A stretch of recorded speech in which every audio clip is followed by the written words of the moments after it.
The purpose of holding this press conference today is just to provide an update into the investigation of the death of Adan Manzano. As you know, he's a media member down in the city of New Orleans working for this year's Super Bowl. With me today is Kenner Police Chief Keith Conley and Jefferson Parish Coroner Dr. Jerry Satanovich. As most of you know, during our last press conference and our updates over the last month, Adan Manzano was found deceased in a Kenner hotel room on February 5th. Investigators discovered some property, including his cell phone and credit cards, missing from his room, and later developed Danette Colbert as a suspect in the investigation. An arrest warrant was obtained for Danette Colbert, and on February 6th, she was arrested by the Jefferson Parish Major Crimes Task Force. Since our last updates, detectives have worked tirelessly to uncover new evidence and information related to this investigation. Today, Chief Conley would like to share those updates with you. Chief. Thank you, Deputy Chief. First off, I want to thank Dr. Satanovich for being here, the Jefferson Parish Coroner. I know there's been a lot of questions about the work he's done on this case, so I'm going to offer him to come up here with his staff, introduce the staff, and give a brief synopsis of what he's found. Doctor?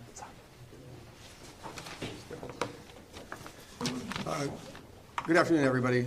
Again, my name is Dr. Jerry Satanovich. I want to introduce who's with me. This is Tim Geneve, our Director of Forensic Operations, and Dr. Dana Troxler, who is our Chief Forensic Pathologist. I want to go over Mr. Manzano's preliminary autopsy findings. Cause of death we have as the combined toxic effects of alprazolam, which is also known as Xanax, with ethanol, which is alcohol, along with what's called positional asphyxia. The positional asphyxia means that he was found face down in a pillow with sparing of lividity, with no lividity around his nose and mouth. The manner of death at this point is undetermined. Now, to give a little more detail on the intoxication, his alcohol level was 0.232, which, as most people know, is almost 3 times the legal limit of alcohol. His Xanax level was 25 nanograms per milliliter. Now, that's just a number, but to give you an idea, a person who's taking a milligram of Xanax 3 times a day, which is a very healthy dose of Xanax, would achieve a level of about 30 nanograms per milliliter. So it's not an insignificant amount of Xanax in his system.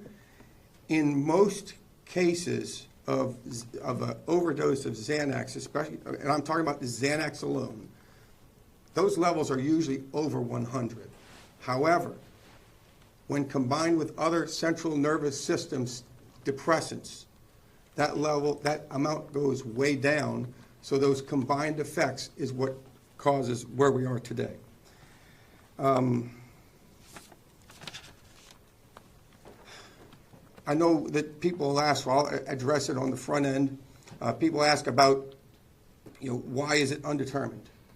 Well, in most cases of overdose deaths, the manner of death is accidental. Okay? And that's whether or not there's positional asphyxia or not, they're usually classified as accidental. However, given the uncertain circumstances of this case and the additional collection of circumstances of this case, we felt that the most appropriate manner of death is undetermined. So that's what I've got. Any questions for Dr. Satanovich? I have a question. So when mixing the Xanax with the alcohol, yes, that's what can sort of exacerbate it. Exactly. So those are additive effects. Central nervous system, both of them are central nervous system depressants, and when you add them up, they're really bad. A good example I can give you is somebody who takes an anxiety pill and they fly and they take alcohol, and the next thing you know, they're out and they can't wake them up. That's kind of what it is. They're additive effects. And so can it cause the heart to do, weird things like maybe stop or? See, I don't think so. Typically, no. I mean, usually what happens is you wind up, one of the danger is you wind up in a position where you are obstructing your ability to breathe. Can you talk about just how long it took to get to this point? And initially the results were going to be 2 to 3 weeks, possibly up to 4, and here we are almost 2 months later getting preliminary results. And from what I understand, the complete results panel isn't in? No, preliminary results are a dipstick. They can be pretty unreliable, okay? So what we do is we don't rely on those. We don't report it. Look, that got out because they had to use it to make charges. But for us, what we want is confirmatory testing that we got from a company called NMS. They are nationally pretty much the gold standard, of forensic laboratory a company, and so we waited to get their results, and that can take anywhere from a month to 3 months. You use the example of one person taking 1 milligram of Xanax 3 times a day. Mhm. So about how many milligrams do you think he was given? I don't know. At this point, with the toxicology testing, I know narcotics were allegedly found in Miss Manzano's home. When y'all tested what was found in her home, can you confirm that that was the drug in Manzano's system, the exact match? Actually, well, I can't, because I can tell you it's the same drug, okay, it's Xanax, okay, but, we don't have that drug, and I don't know if there's a way to test a batch to see if it's the same or not, so I don't think I can answer that question, but I can tell you, I'm told, again, my office doesn't do that part of the investigation to test what was found at her home. I can only, confirm what was found in his system, and it was Xanax. How difficult is this case going to be now that the death is unclassified and drugs are in Manzano's system, drugs were found at Miss Colbert's home, but y'all haven't been able to definitively say that it is the exact same drug? There's a lot of dot connecting that's going to be done, not necessarily by our office, but there's a lot of work yet to be done, investigatory work. So we can't say suffocation or anything was the cause of death, we just saying it's undetermined right now? Yeah, like, we know that he's face down in a pillow, okay? So, and you can tell that by, like I said, I was telling you, the lividity is when the gravity causes blood to pool, okay? And if there's something pushing on you, like you're pushed up against a pillow, it won't pool. So in his case, there was sparing of lividity, no lividity in this area around here. So you don't know if he just passed out that way or if someone was potentially holding him down? That's a good point. So can you explain the state he was found in with the asphyxia? So what was it again? He had blood? No. Lividity is when blood pools, causing you to look flushed, I guess is the best. Internal. Yeah, it's internal, but it's not bleeding. It's the blood in your capillaries, just gravity just pushes it down, with gravity. So it was like internally, like in his face? Internally, yeah, not blood coming out, no. Okay, Sorry if I didn't explain that well. yeah. Okay. All right, thank you, Doctor. You're very welcome. That being said, further updates from the Kenner Police Department. We have identified and arrested an accomplice of Danette Colbert, Ricky White, who's kind of a transient. His last known address was in Gretna. Officers had developed him as a suspect going through information and evidence of this case. A warrant was issued for him. He was found in Hollywood, Florida. Friday, he was taken into custody by U.S. Marshals, Hollywood Police Department, and Secret Service Task Force, as well as members of the Kenner Police Department. So he is now in custody in the Broward County Sheriff's Office Jail in Fort Lauderdale, Florida, awaiting extradition. He was charged with the property crimes of simple robbery, access device fraud, illegal transmission of monetary funds, bank fraud, and computer fraud. So he's facing the same charges that Danette Colbert is locked down on right now. Another development is, based on evidence obtained since her initial arrest on February 6th, Kenner police officers have obtained an arrest warrant for second-degree murder. Yesterday, on Colbert, and she was booked on that this morning in the Jefferson Parish Correctional Center.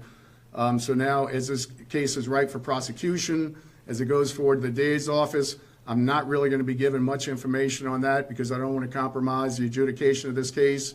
Mr. Connick is going to be having to prosecute this case, and I'm not going to make his job any more challenging by trying it in the media as opposed to the courtroom. So that's all the information I have, other than she was booked this morning for second-degree murder based on a warrant that was signed by a commissioner, based on a probable cause in that warrant. I can tell you, to recap is basically what we said. We don't want Ms. Colbert to see the light of day again. We have worked collectively with Governor Landry, General Morrell, D.A. Connick, D.A. Williams, Colonel Hodges, Superintendent Kirkpatrick, Sheriff Randy Smith. All the probations in New Orleans and Jefferson Parish have either been revoked or there's motions to revoke them. She's got open charges in Kenner and St. Tammany, and General Morrell has invoked the Habitual Offender Act in New Orleans to try her for some serious time. So, I want to thank the cooperative effort of all our law enforcement agencies in this area, coroner's office, and getting the job done and being concerned about the safety of our public here in the metro area. So with that, I'll take any questions. Yes, Brittany. Chief, do you think it'll be tough for the second-degree murder charge to stick, considering that his death has been ruled unclassified and there's not a definitive, Well, no, look, there's a lot of pieces in this puzzle. We recognize it's going to be a circumstantial case, and Mr. Connick has some heavy lifting to do with that. But the fact that we crossed a hurdle by getting a probable cause affidavit signed for her being charged with second-degree murder is a good start. And we're not going to give up. We are still investigating this case around the clock. I've got 4 officers assigned to this. We have a lot of data to go through. We have more data to go through now. I feel very confident on the investigation and the effort of our detectives, as well as all the other agencies involved in this one particular case. So, we will support Mr. Connick in this throughout the whole adjudication. Can you elaborate on how Mr. White is connected to this case?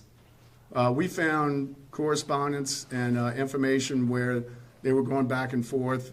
So we think they were working hand in hand in concert with each other on this. So that's basically where I'm going to leave it. Do you believe Mr. White was with Ms. Colbert in the French Quarter the night that Adan Manzano was with her? Stay tuned. That might be information that will be revealed later on in the adjudication of this. Was the impetus to obtain the second-degree warrant the return of the toxicology case or some other evidence that hasn't been revealed yet? No, it was a combination of all the evidence we obtained. Like I said, they're all bricks in the foundation. Circumstantial cases are tough, but there's a place for them. Yeah, that's what I was about to ask. What was that? If there's a place for them. How soon do y'all expect to get Mr. White back here to Jefferson Parish? He's in custody on our warrant in Fort Lauderdale, so I don't know if he's going to challenge extradition, fight extradition, or come willingly. So that's really up to the process. Was Mr. White found in possession of any Mr. Manzano's belongings, credit card, etc.? And when he was taken into custody, did he possibly have any weapons or anything like that on him? I don't have that information at this time. I don't believe I heard you mention second-degree murder charge for Mr. White. Do you believe that there is a chance that could come in the future as well, along with Ms. Colbert? Well, like I said in the very beginning, we don't speculate, we investigate. We go where the evidence leads us. So let's see where we end up a month from now. I heard one of the questions to Dr. Satanovich is, why did this take so long? Man, in a case like this, you got to get it right. You're not going to rush this. Our main concern was that, she wanted to get bonded out or released on her own recognizance or something like that. So we're confident with the work that we've done with our partners in the criminal justice system that she's not getting out. So why would we rush anything in a case like this? We certainly want to measure twice and cut once, and that's what Dr. Satanovich has done to his department's credit. That's what the DA's office is going to do, and we're all going to be working arm in arm throughout this whole process to make sure that justice is served. But overall, right now, even without the determined death, confidence level for y'all is high right now? I'm very confident. Now, Mr. Connick's got some heavy lifting to do, but we're all here to do it together, and, we're still going to be uncovering facts and things that could assist in the prosecution of this case, and we're not going to stop until it's done. And if y'all could clarify, just with Ms. Colbert being booked on murder charges, why is the death ruled unclassified? Excuse me, can I chime in? Yeah, please do. Look, the second time you've asked that question, I want to make sure I address it.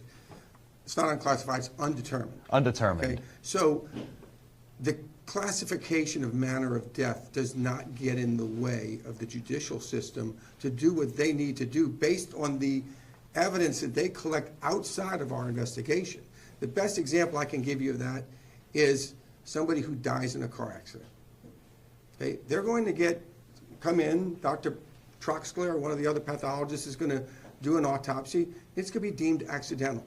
That does not get in the way of the judicial system for prosecuting another person for vehicular homicide.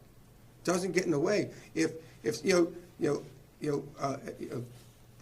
just doesn't get in the way.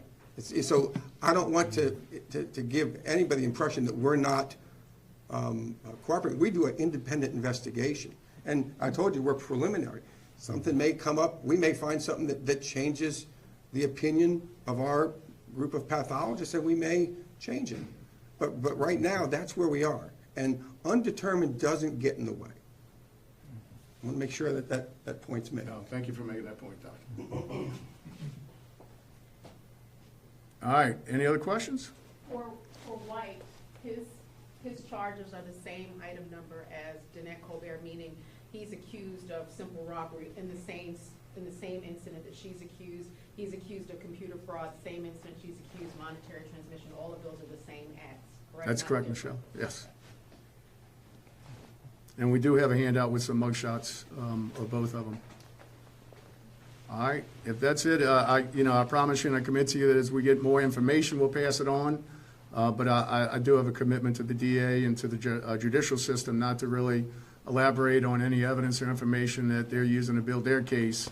But I can assure you that the men and women of the Kenner Police Department and these other agencies that we've been working with are still working hard and moving forward to make sure that no other family has to go through this kind of loss, and that Mr. Manzano did not die in vain because of the effort that we're all given to make the streets a little bit safer by taking these kind of criminal elements off the street. Collectively together as a criminal justice component, I feel very confident that we're going to reach our goal. So thank you all for coming today. If you have any questions, I'll take them later. All right, guys, thank y'all. So, like the chief mentioned, in the back of the room, Deputy Chief DeFord just has the actual printouts of the press release. I will send them out electronically Thank you. right after this.